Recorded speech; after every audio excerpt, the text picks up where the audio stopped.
ये कह रहे थे कि देश बड़ा सुरक्षित हाथों में है, तो जब संसद ही मतलब सुरक्षित नहीं तो आम जनता कहाँ सुरक्षित होगी, नंबर एक। दूसरी बात, वो आतंकवादी नहीं है, वो क्रांतिकारी है। तीसरी बात, उसने आंदोलन किया है, उसने कोई सेंध नहीं की, कोई हमला नहीं किया। हमारे बच्चों ने सिर्फ ये बताने की कोशिश की है कि हम पढ़े लिखे लोग हैं।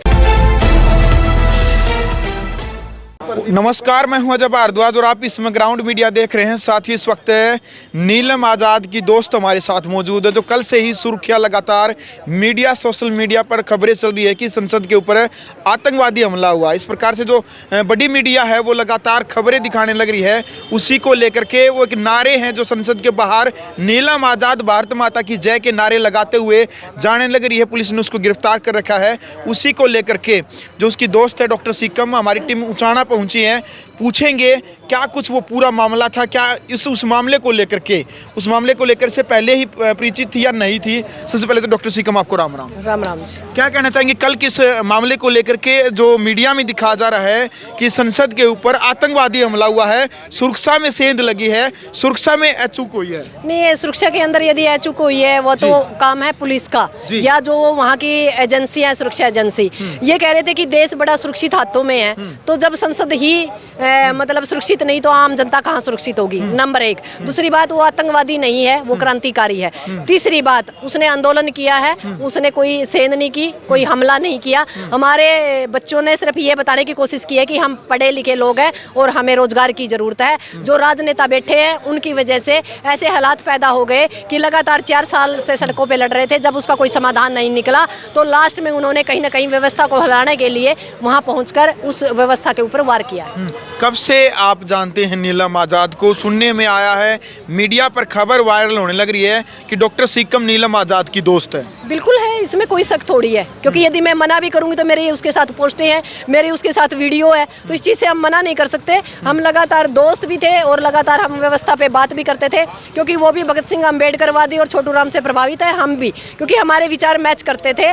कोई दिक्कत नहीं थी। पर अब मैं 1.5 महीने पहले बात हुई थी, उसके बाद मैं आपको पता कि उचाना के अंदर एक बहुत बड़ा प्रिंसिपल वाला मामला था, मैं उसमें बिजी थी, मेरी दोबारा उससे बात नहीं हो पाई। उसकी बात हुई थी, मैं चंडीगढ़ जा रही थी तो उनका फ़ोन आया था कि मैं आपसे पर्सनली मिलके किसी मुद्दे पे बात करना चाहती हूँ। मैंने कहा फ़ोन पे बताओ। उन्होंने कहा नहीं, मैं फ़ोन पे नहीं बता सकती, आपको पर्सनली मिलूंगी। उसके बाद मेरी बात नहीं हो पाई उससे 1.5 महीने। संसद पर जो हमला हुआ है इसको लेकर के कुछ बताया था आपको? उस प्लान से परिचित थे आप पहले? नहीं, बस ये तो हमारा कई बार होता था कि सिक्किम कब तक हम मैदान में लड़ेंगे, कुछ ना कुछ ऐसा करते हैं ताकि ये जनता जाग जाए भगत सिंह की तरह। ऐसा बातें होती थी, पर ये नहीं था कि ये ऐसा कर भी देगी। अब बड़ी बड़ी धाराएं उनके ऊपर लगी हैं, क्या कहना चाहेंगे उन धाराओं को लेकर के? सही है या गलत है? नहीं, बिल्कुल गलत है, क्योंकि क्रांतिकारी लोग हैं। हम भी पहले कुछ टाइम पहले हमें भी आतंकवादी कहते थे।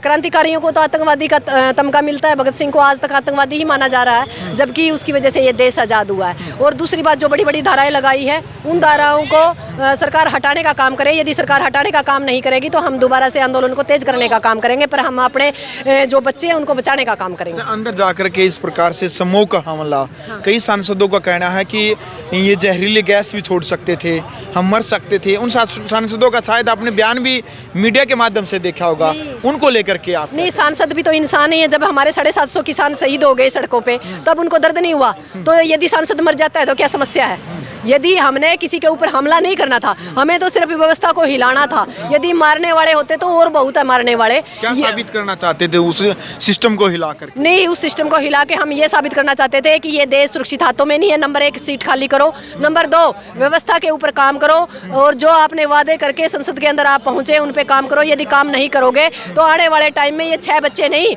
पता नहीं कितने हजारों करोड़ों जो भारत की जनसंख्या वो वहां जाके खुद कब्जा करेंगे और श्रीलंका जैसे हालात इस देश के अंदर होंगे, क्योंकि देश है घोषित इमरजेंसी से गुजर रहा है। नीलम आज़ाद के बारे में और क्या जानते हैं आप? उसके परिवार के बारे में, उसके बारे में क्या परिचित है आप उनसे? नहीं, उसके घर में मम्मी है, उसके पापा है, उसके पापा हलवाई हैं, उसके 2 भाई हैं, एक सिस्टर है, ये सबसे बड़ी है, और जो बाकी तीनों बहन भाई हैं उनकी शादी हो चुकी है। ठीक ठाक व्यवस्था है कि मतलब पढ़ाया जा रहा था इसको, पूरी एजुकेशन इसने स्टडी कर ली थी, पर उसके बाद बेरोजगार थी। उसकी वजह से मेंटली थोड़ी सी ये बात कहती थी बार बार, क्या सिक्किम क्या होता है पढ़ने से, पैसे के लिए तो माँ बाप के सामने ही हाथ फैलाना पड़ता है। आप कह रहे हैं कि किसान आंदोलन में उसने समर्थन दिया। कई लोगों का कहना कि जब जंतर मंतर पर देश की बेटियां न्याय मांगने लग रही थी, ब्रजभूषण के खिलाफ नारेबाजी कर रही थी, उस टाइम पर भी नीलम आज़ाद ने उनका समर्थन किया था, उनके साथ में खड़ी थी। अभी राकेश टिकैत का ही बयान है, उनका कहना है कि इस एक्टिविटी से हमारा कोई लेना देना नहीं है।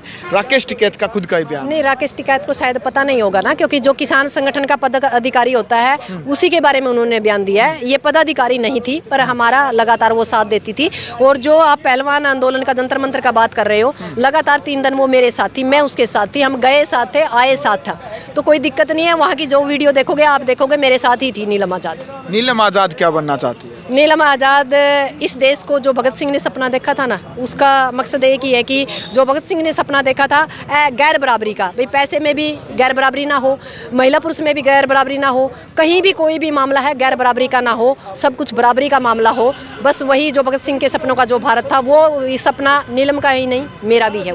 यहाँ जो अभी पंचायत हुई है, क्या फैसला लिया गया है? नीलम आज़ाद को आज़ाद किया जाए, साथ में उन बच्चों को भी आज़ाद किया जाए, जो यूपीए की धारा लगाई है उसको हटाया जाए, और जो गोदी मीडिया है वो सच्चाई को दिखाए, गलत मैसेज मत दीजिए। ये मांगे यदि नहीं मानी जाती हैं तो फिर आगामी क्या करोगे? आगामी कार्रवाई है कि किसान संगठन, सामाजिक संगठन, किसान संगठन इकट्ठा होकर एक बड़ा फैसला लेंगे। पहले हरियाणा की पंचायत बुलाएंगे, उसके बाद भारत की भी पंचायत बुलानी पड़ सकती है। चलिए, कोई अपील लास्ट में देश के प्रधानमंत्री को?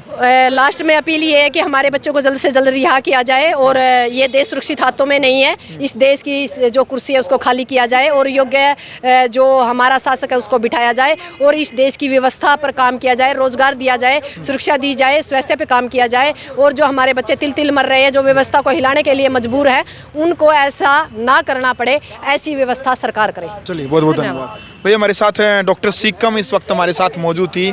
और वीडियो को ज़्यादा से ज़्यादा शेयर करें। कल से ही मीडिया के ऊपर लगातार जो वीडियो वायरल होने लग रही है कि संसद के ऊपर आतंकवादी जो हमला हुआ, उसको लेकर के 4 जो दोषी हैं उनको गिरफ्तार भी कर लिया गया। हालांकि उचाना के अंदर जो किसान संगठन आज इकट्ठा हुए हैं, इनका कहना है कि जो नीलम आज़ाद है वो किसी भी प्रकार की आतंकवादी एक्टिविटी में शामिल नहीं है।